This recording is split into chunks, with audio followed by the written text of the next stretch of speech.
भाइयों एवं सुशील बहनों, आज हम गाथा पढ़ रहे थे मत्वेति नाथ तव संस्तवनम मयेद।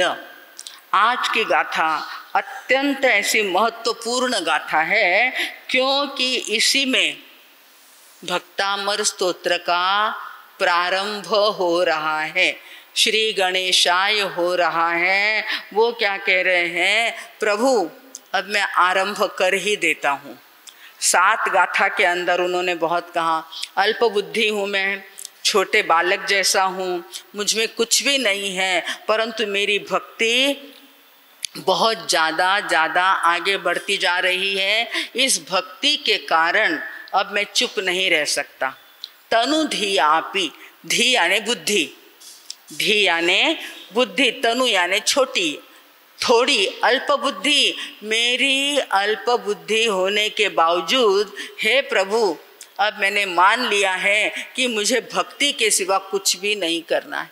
मुझे आपके नाम की, आदिनाथ भगवान की और उन्हीं के नाम के साथ समस्त तीर्थंकर परमात्माओं की भक्ति करना है। क्या कहा, मत्वे तीनाथ, मतवा, मतवा यानी मान लिया।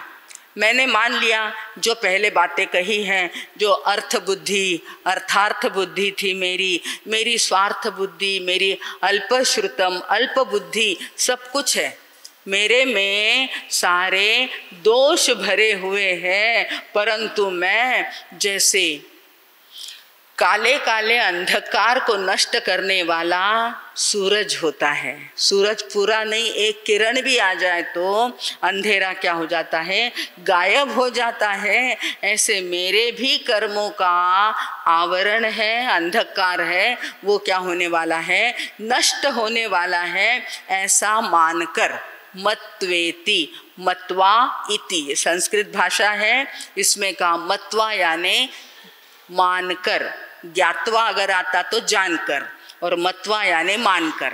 ऐसा मैंने मान लिया कि मैं अल्प बुद्धि वाला हूँ, मैं कम बुद्धि वाला हूँ, मैं बहुत बहुत छोटा हूँ। प्रभु आपने केवल ज्ञान, केवल दर्शन और सिद्धशीला को प्राप्त कर लिया।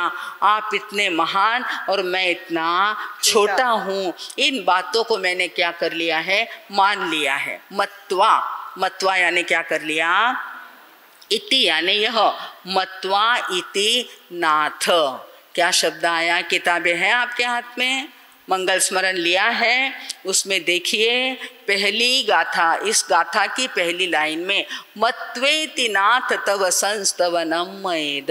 मत्वा मैंने जान लिया, मान लिया प्रभु कि आप मेरे नाथ हैं।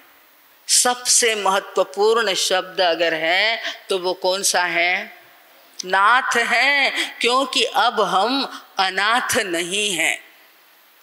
आया ख्याल में, उसके विरुद्ध का शब्द कौन सा है, अनाथ। अब हम अनाथ नहीं हैं। इतने जन्मों जन्म में भटके तब हम कैसे थे, नाथ जब तक नहीं मिलता अनाथ रह जाते। इसीलिए आपने सुना होगा अनाथ आश्रम होते हैं, अनाथों के बालाश्रम होते हैं, वहाँ उनका कोई नाथ नहीं होता है। जहाँ जहाँ आप प्रभु की भक्ति करते हैं ना, तीर्थंकर आपको मिले हैं, लोगस्य में मिले, नमोत्थुणम में मिले हैं, प्रतिक्रमण के अंदर, हर क्षेत्र के अंदर वीतराग परमात्मा की आपको क्या मिली, भक्ति मिली कि नहीं मिली। कितना करते हैं वो आप अपना जाने, जिसका उसका प्रभु ने कहा कितनी भक्ति से आप भक्ति करते हैं, कितने हृदय की गहराई से भक्ति करते हैं, वो जिसका उसका जिसके ऊपर डिपेंड करता है। परंतु नहीं करेंगे तो पाएंगे नहीं, ये बात निश्चित है। ये बात प्रभु ने सत्य सत्य और त्रिवार सत्य कही, जो जितना करेगा वो उतना पाएगा, ऐसा प्रभु ने कहा। और ये भक्त मानतुंग आचार्य कह रहे हैं कि प्रभु अब मैं तो क्या बन गया हूँ, सनाथ बन गया हूँ। अनाथ था पर अब मैं क्या बन गया, मत्वेति नाथ तव संस्तवनम। अब तव यानी तुम्हारा, हे आदिनाथ भगवान मैं क्या करूँगा, तुम्हारा संस्तवनम। उसमें शब्द है, इसलिए मैं किताबों का बार बार कहती हूँ, किताबों के बिना इधर आता नहीं है। फिर इधर का ये कहाँ जाता, इधर उधर जाता। इसलिए किताबें हाथ में रखिए और देखिए कि पहली लाइन में क्या कहा है। कहा है प्रभु तव संस्तवनम मयेद, मेरे द्वारा आपका स्तवन होने वाला है। मेरे द्वारा, मैंने किया मैंने किया मैंने किया ऐसा नहीं, मेरे द्वारा होगा, आपकी कृपा से होगा, आपके आशीर्वाद से होगा। मैं कुछ नहीं कर सकता, मैं बहुत छोटा हूँ, मैं बहुत अल्प बुद्धि वाला हूँ। तनुधियापि शब्द क्या आया, आरभ्यते, दूसरी लाइन का पहला शब्द है मारभ्यते। म जो है अनुस्वार में बदल जाता है। म किस में चला जाता है, अनुस्वार में। मय इदम, मया इदम, इदम में चला गया म, तो इधर क्या रह गया, आरभ्यते। आया ख्याल में, थोड़ा सा देख, मारभ्यते शब्द आया ना, मारभ्यते, वो मारभ्यते नहीं होता, म जो है उसमें मिला दिया आरंभ में, और म की बिंदु बन करके वो चला गया इदम शब्द में। पहली लाइन की थोड़ा कठिन जाएगा ग्रामर, वैसे भी ग्रामर थोड़ा कैसा होता है ना। इसलिए ग्रामर और व्याकरण सीखने के लिए आपको आगम सिखाया जाता, शास्त्र सिखाए जाते। थोड़ा बहुत आप जान जाएंगे इस बात को तो आगे आगे आपको अपने आप समझने लग जाएगा। यहाँ कह रहे हैं आरभ्यते, मैं अब आरंभ कर रहा हूँ। क्या कहा है, मैं अब आरंभ कर रहा हूँ। तनुधियापि, छोटी बुद्धि होने के बावजूद मैं जो स्तोत्र आरंभ करूँगा ना, वो किसके प्रभाव से, क्या शब्द आया, तव प्रभावात्। प्रभु जो कुछ करूँगा मैं आपके प्रभाव से करूँगा, मेरा कुछ भी नहीं है उसमें। अपने को ये बहुत बड़ा संदेश मिल रहा, बहनों को भाइयों को ये शब्द सीखना, मेरे द्वारा कुछ भी नहीं होता। इसीलिए भक्ति शब्द आया है। भक्ति करने के बाद होता क्या है, हम क्या कर देते, भगवान के ऊपर डाल देते। और अगर भक्ति में भगवान को नहीं माना ना, तो सारा किसने किया, मैंने किया। ये सारा काम मैंने किया, घर का काम मैंने किया, पैसे मैंने संभाले, रसोई मैंने की, और हर बात को मैंने कहते हैं। इसलिए क्योंकि हम भक्ति में भूल जाते हैं कि करने वाला कौन है। सारा कर्म भले ही है, परंतु भगवान सर्वज्ञ सर्वदृष्टि विराजमान है, तीर्थंकर विराजमान है। और महाविद्य क्षेत्र में तो जिंदे जागते अरिहंत परमात्मा है। उसकी जानकारी अगर आप चाहेंगे तो आपको देंगे, उसके बिना देने वाले। क्योंकि आज की जो भक्ति का नाम है ना भाइयों और बहनों, जिज्ञासा भक्ति। 4 भक्ति देखी थी अपन ने, 4 में से 2 देखी थी। एक कौन सी थी, आर्त भक्ति, दूसरी थी अर्थार्थ भक्ति, और आज की जो भक्ति का नाम है उसका नाम है जिज्ञासा। मराठीतून त्याला जिज्ञासा असं आपण म्हणतो। जिज्ञासा होनी चाहिए, जिज्ञासा होनी चाहिए, प्रश्नोत्तर करने चाहिए। भगवान बताइए, आपका चातुर्मास हुआ है, हमें कुछ नया सिखाई है। बाकी को तो हमने बहुत सीख लिया है, प्रतिक्रमण 25 बोल और पता नहीं 67 बोल, ये सब हमने सीखा है। पर उसका अर्थ जानने के लिए प्रभु, मेरे भगवान, मेरे गुरुदेव, मैं आपके पास आया हूँ और मुझे जिज्ञासा है। याद रखिए, ये प्रश्न उत्तर और जिज्ञासा, शंका, इसमें बड़ा फर्क होता है। जिज्ञासा वो करता है जो मुमुक्षु होता है। ये शब्द भी आपके लिए कैसा है, नया है, परंतु आपको सीखना है और हमको सिखाने की भावना है कि मुमुक्षु यानी मोक्ष की इच्छा करने वाला। मुमुक्षु यानी क्या, मोक्ष जाने की इच्छा करने वाला, जो संसार में रखड़ने की भावना रखता है, बार बार नरक, तिर्यंच और मनुष्य गति में आता है। वो तो बहुत कॉमन बात है, अज्ञानियों की बात है। हमारी बात है कि अगर हमने नौकार मंत्र पाया है, जैन धर्म पाया है, वीतराग का मार्ग, तीर्थंकर का मार्ग पाया है, तो हमारे मन में जिज्ञासा होनी चाहिए कि प्रभु मैं कौन हूँ, मैं कहाँ से आया हूँ। ये नाम वाम जो मिले हैं ना भैया, 9 कर्म आए ना अपने पास, ये तो शरीर का है। और शरीर को क्या करने वाले हैं? 100 साल के बाद, ज़्यादा से ज़्यादा कितना? 100 पकड़ लो, 125 पकड़ लो, परंतु अगर इसमें से प्राण निकल गए तो घर में रखेंगे क्या? इतने प्रिय लोग हैं आपके, रखेंगे क्या? मुत्था जी की बहू प्रत्यक्ष उदाहरण है। कितने कितने उदाहरण मिल रहे हैं हम कि एक बार अगर इस शरीर में से आत्मा निकल गई, प्राण निकल गए, तो उसको क्या कर देंगे? गांव से बाहर निकालेंगे। सत्य कौन है? आत्मा। सत्य कौन है? मेरे परमात्मा, मेरे वीतराग भगवान। तो ऐसी जिज्ञासा आज से अपने को निकालनी है कि मैं कौन हूँ, कहाँ से आया हूँ और मुझे कहाँ जाना है। ये बात भी अपने को सीख करके विचारनी है, क्योंकि जाना तो है कि नहीं जाना? पिंपल गाँव वाले जाते कि नहीं जाते? करना जो चाहे कर लो, जाना जरूर होगा। करना जो चाहे कर लो, जाना जरूर होगा। ये हमारे परमात्मा ने जो सत्य बात है, कटु सत्य है, बड़ा बोर लगता है। कल हमें कुछ लोगों ने, मारा साहब थे, कई कह दियो के उन दिन राम नाम सत्य है। अरे होने ही वाला है। प्रभु ने, भगवान महावीर ने बारंबार इस बात को बताया कि अगर जाना है तो जाते समय क्या करो? हंसते हंसते आनंद के साथ, हमारे साथ कुछ न कुछ भाता लेकर के, हमारे साथ कुछ न कुछ पर भव का लेना कि नहीं लेना, अच्छी गति में जाना कि नहीं। प्लॉट अगर लेना है, फ्लैट अगर लेना है तो कहाँ लेते? झोपड़पट्टी में नहीं के वे। यहाँ के लोग तो बहुत विद्वान हैं। नहीं नहीं, गलत जगह पे हमको नहीं लेना, अच्छे स्थान पर। नई नई सोसाइटियाँ बनती, नए नए फ्लैट लिए जा रहे हैं। कौन सी जगह पर? अच्छी से अच्छी। कैसी चाहिए? अच्छी से अच्छी। अरे भाई, ये तो 100 साल की जिंदगी है, उसमें भी आप अच्छा और बुरा देखते हैं। तो जब अगली गति मिलने वाली है, अगला भव, अगला जन्म अपने को मिलेगा, तो वो कैसा मिलना चाहिए? अच्छा मिलना चाहिए। हर गति में अच्छा नहीं होता। हम अगर तैयारी करेंगे तो अच्छी गति में, क्योंकि आप जानते हैं अच्छी गति, अच्छी फ्लैट की जगह लेनी है तो पैसे कर रहे हैं, कितने देने पड़ते? सस्ते में मिल जाता? हजारों की बात ही नहीं है। अब हजारों की बात यहाँ है क्या? अब लाखों की भी नहीं कह रहे हैं।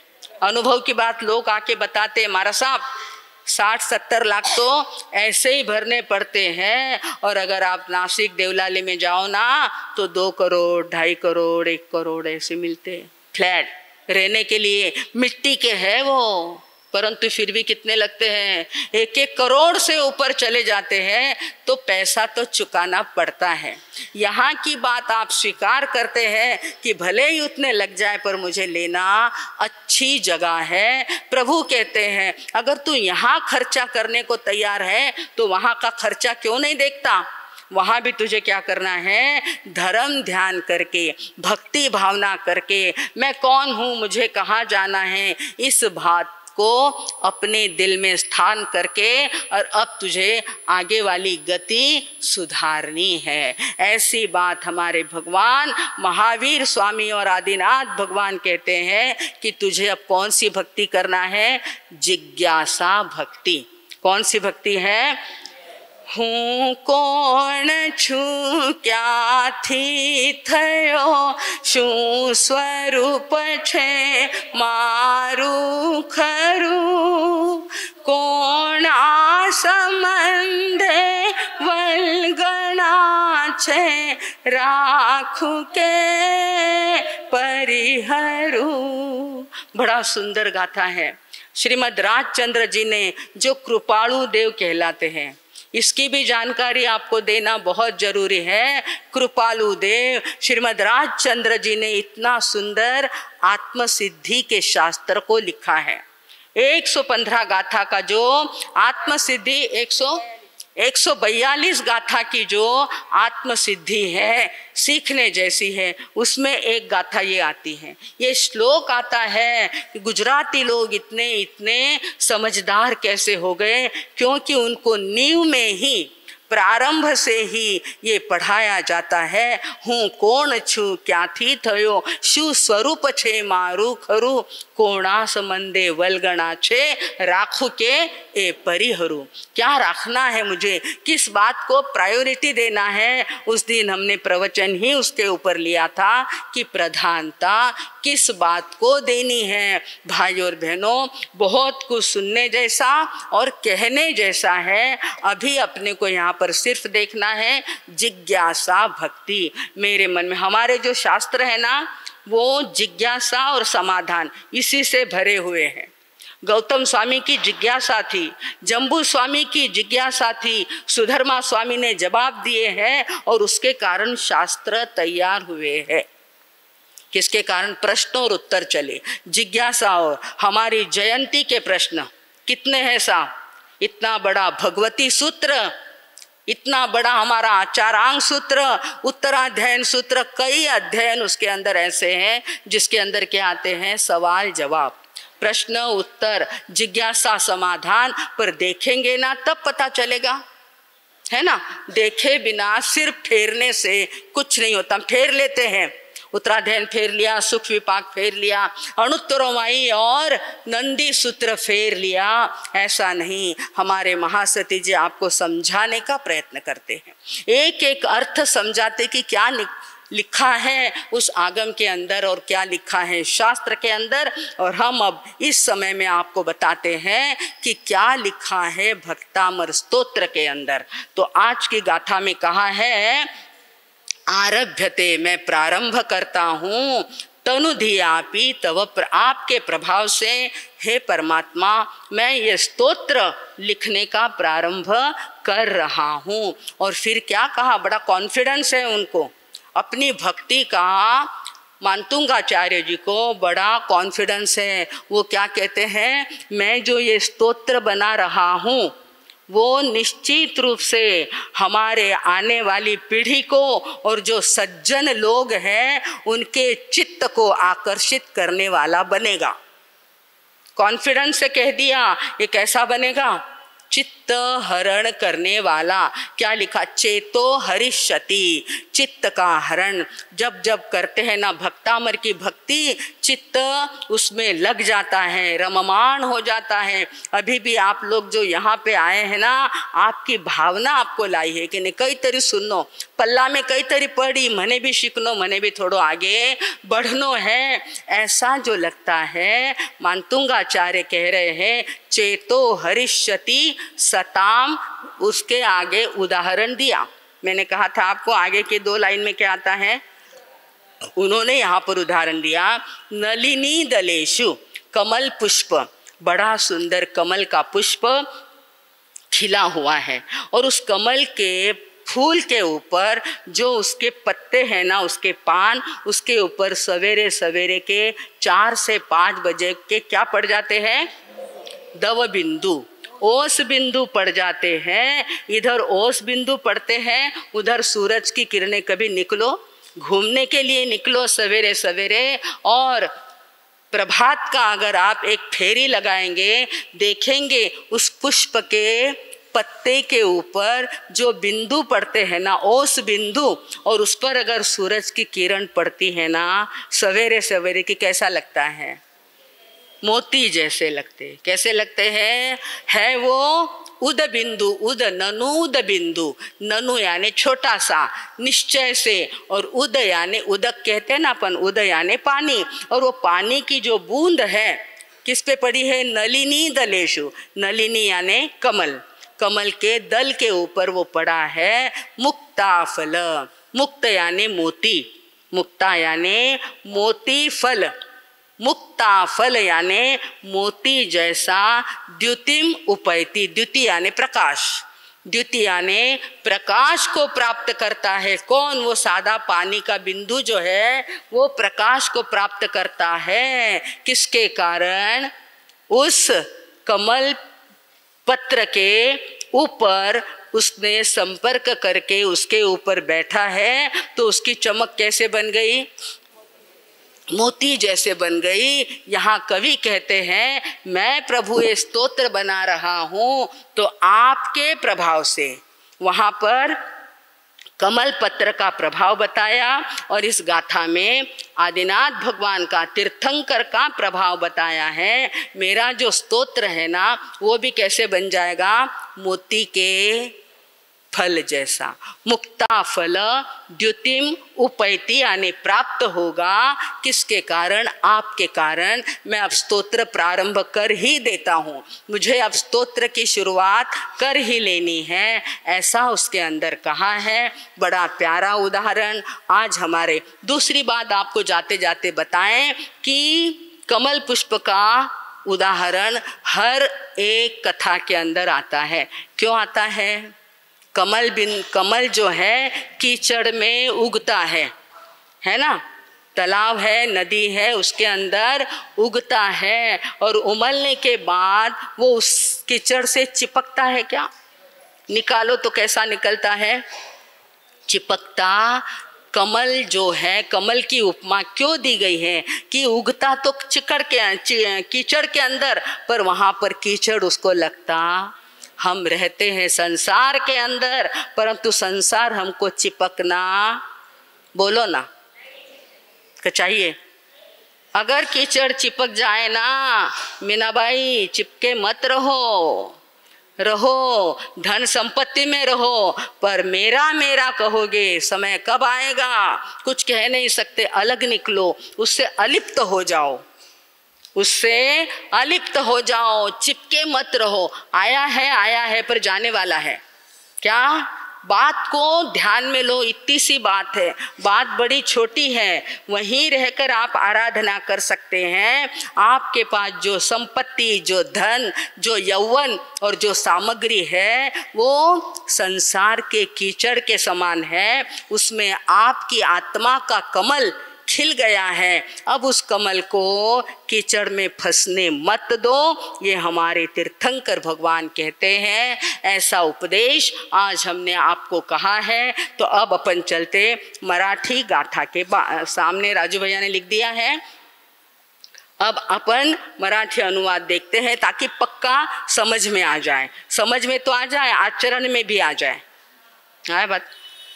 जाणून है सहज मी मति मंद भावे, जाणून है सहज मी मति मंद भावे, आरंभिले स्तवन आज तुझा प्रभावे,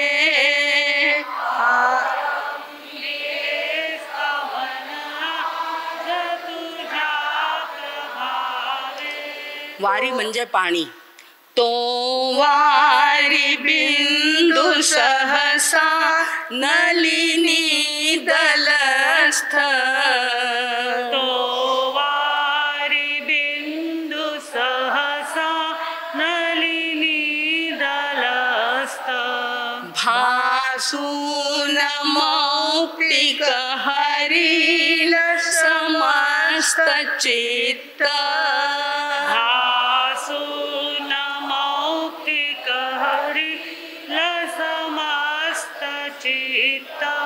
कितना सुंदर सरल सोपे भाषा में कहा, परंतु त्याग का मार्ग उन्होंने बताया। ज्याप्रमाणे हे नाथा, कमळाच्या पानावर पडलेला एक दवबिंदू मोत्याप्रमाणे चमकून लोकांना आकर्षित करून मनाला आनंदित करतो, तसेच माझ्या मंदबुद्धीद्वारा रचलेले हे स्तोत्र आपल्या प्रभावाने, तव प्रभावे, बार बार इस शब्द को अपने को ख्याल में रखना कि मैंने कुछ नहीं किया, जो कुछ हुआ है प्रभु आपकी शक्ति, आपकी भक्ति के कारण रचलेले हे स्तोत्र आपल्या प्रभावाने सज्जन पुरुषांच्या मनाला आनंदित करेल। शब्द डाल दिया, सताम शब्द क्या आया? सताम यानी सज्जन, जो सज्जन हैं वे ही यहाँ पर आते हैं और आने के बाद सुनते हैं।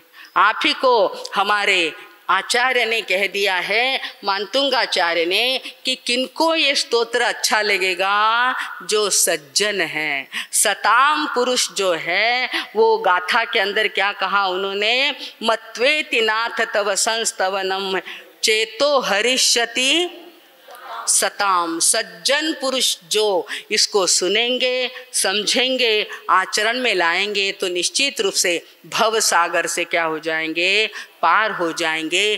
कीचड़ में अटकेंगे नहीं, संसार में भटकेंगे नहीं और अपनी गति को प्रशस्त करके जैसे प्रभु ने अपना मार्ग, मोक्ष का मार्ग बताया, उसी मार्ग को हम भी कभी न कभी प्राप्त करके रहेंगे। ऐसा अर्थ आज की इस गाथा में अपन लोगों ने सुना है, श्रद्धा किया है, आनंद से उसको स्वीकार करेंगे तो इस भव में और अगले भव में भी अनंत अनंत सुखों को प्राप्त करेंगे। इसी मंगलमय भावना के साथ अब मैं विराम लेती हूँ।